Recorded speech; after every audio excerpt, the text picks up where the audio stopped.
ayaw pa talaga niyang mamatay, mga kamarites. Totoo yun. Yung naging kasalanan ko lang siguro sa kuya ko ay ako kasi yung pumirma ng waiver para matubuhan siya kasi ayoko na nakita siyang nahihirapan. Kaya siguro na baka galit siya sa akin.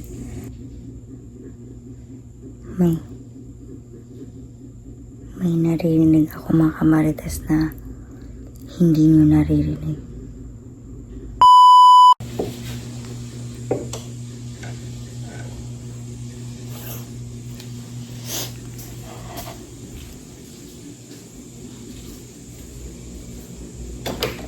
Dilim-dilim ng bahay.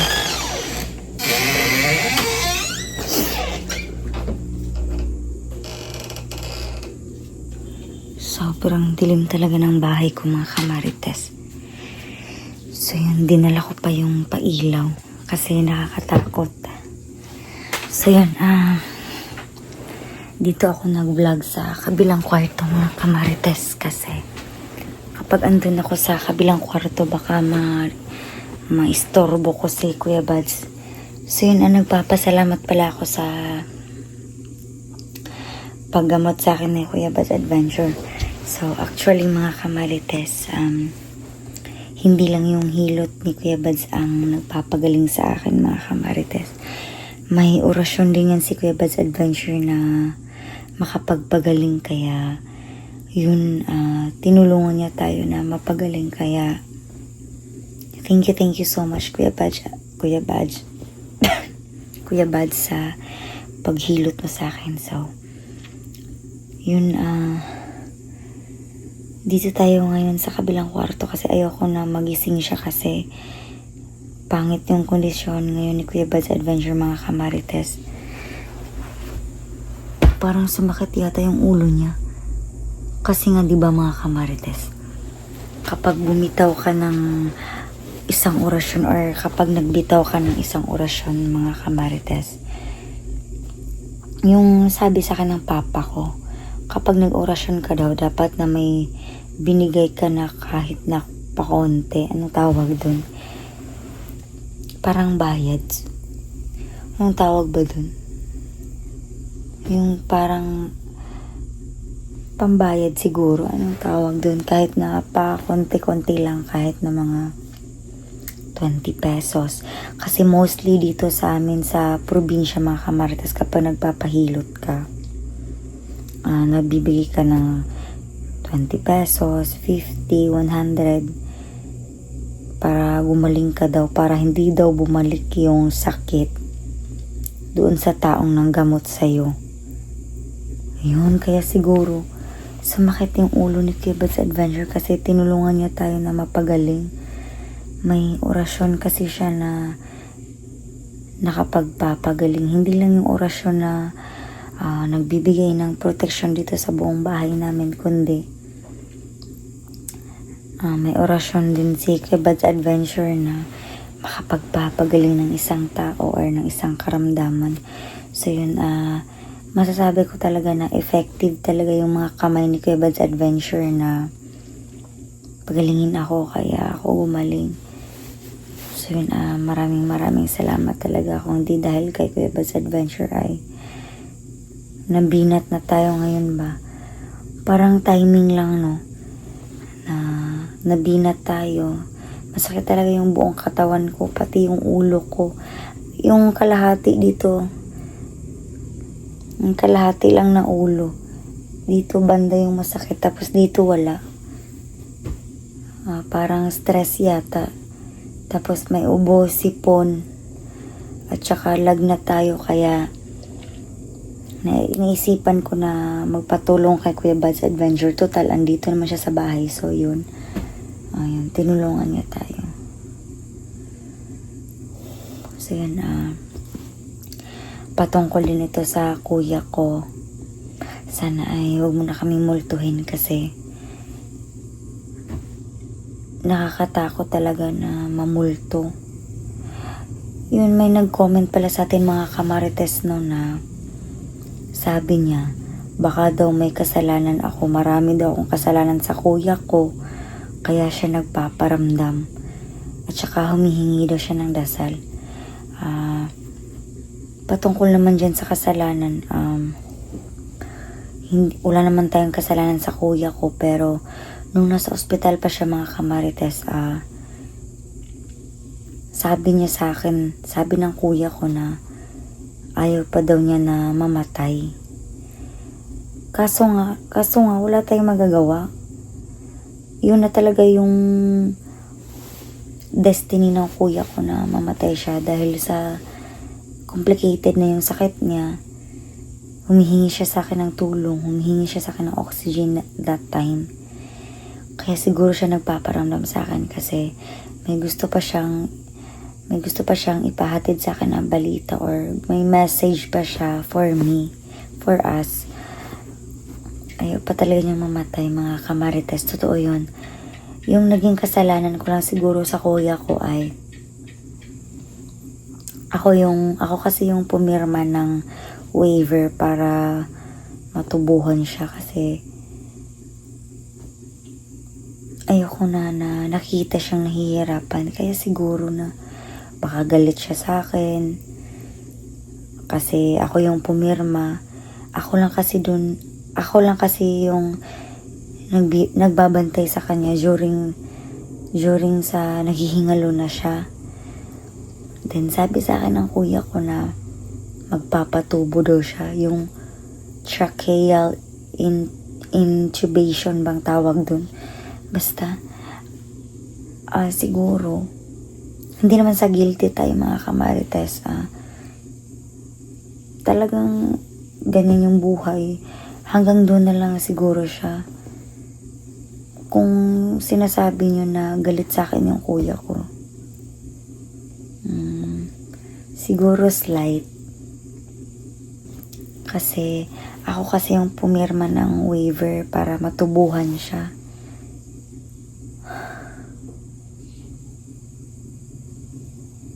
Diyos ko.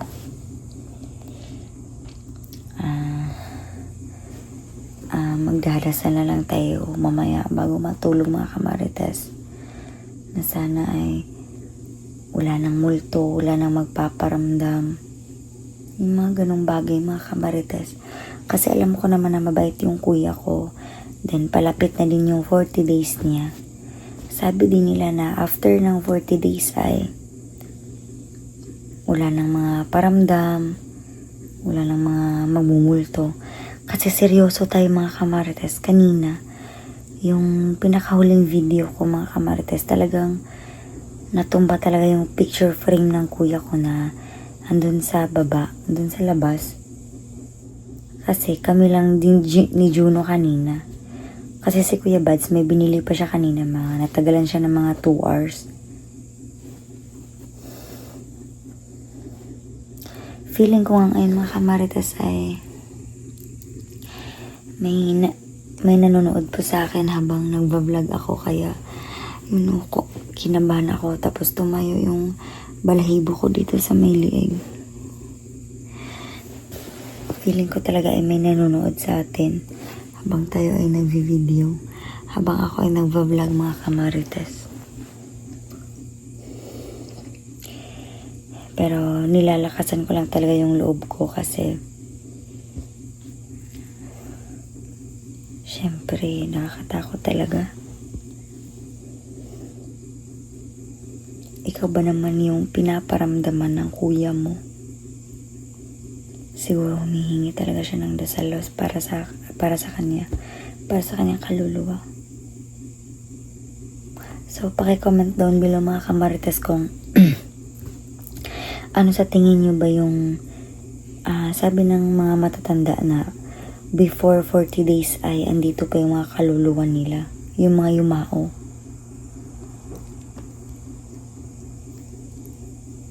Kahit na ano-ano na lang talaga yung narinig ko sa bahay na to mga kamarites. Sobrang creepy talaga ng bahay namin mga kamarites.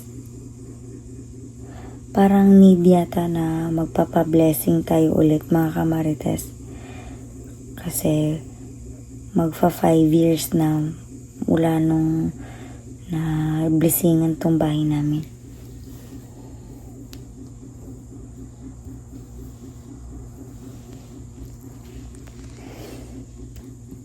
Siyempre pati yung mga anak ko, pati si Juno, takot na mamulto dito. Kahit na bata pa si Juno, takot na takot talaga siya sa mga multo. Yan, parang kinakabahan ako mga kamarites.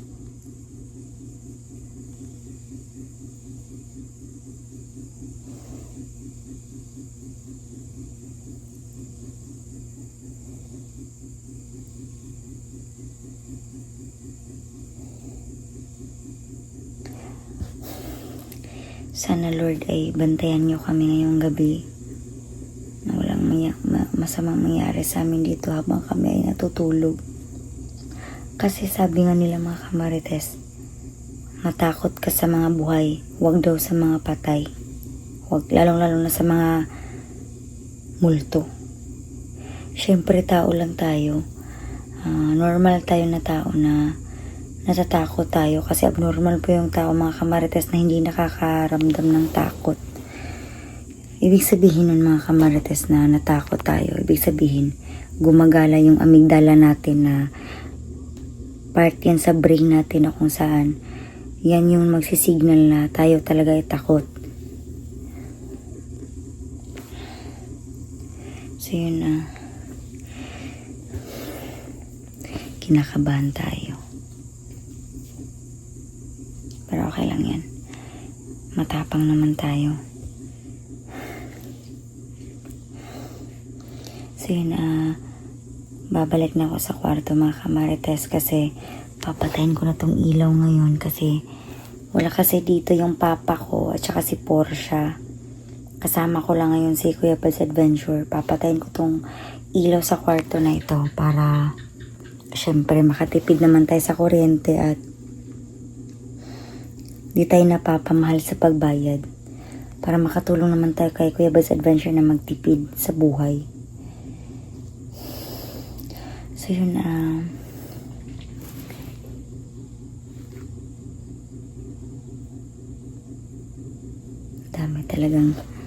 madami talagang ingay dito sa paligid namin mga kamarites.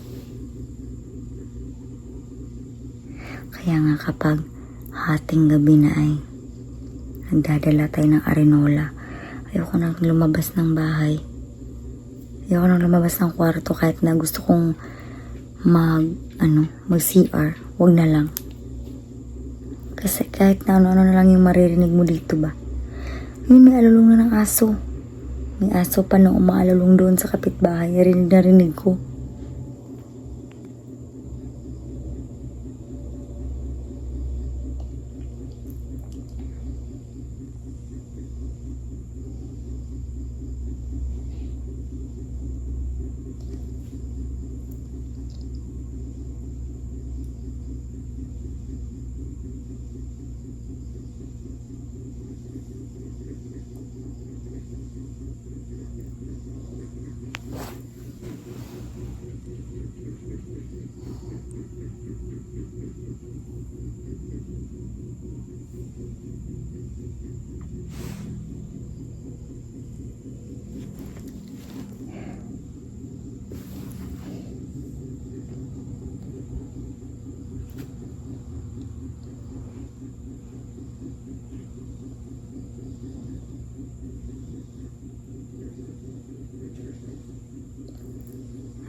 May naririnig ako mga kamarites na hindi nyo naririnig. So yan, paki-comment down below mga kamarites kung ano yung naririnig nyo. Sige, hanggang dito na lang muna mga kamarites kasi takot na tayo mga kamarites.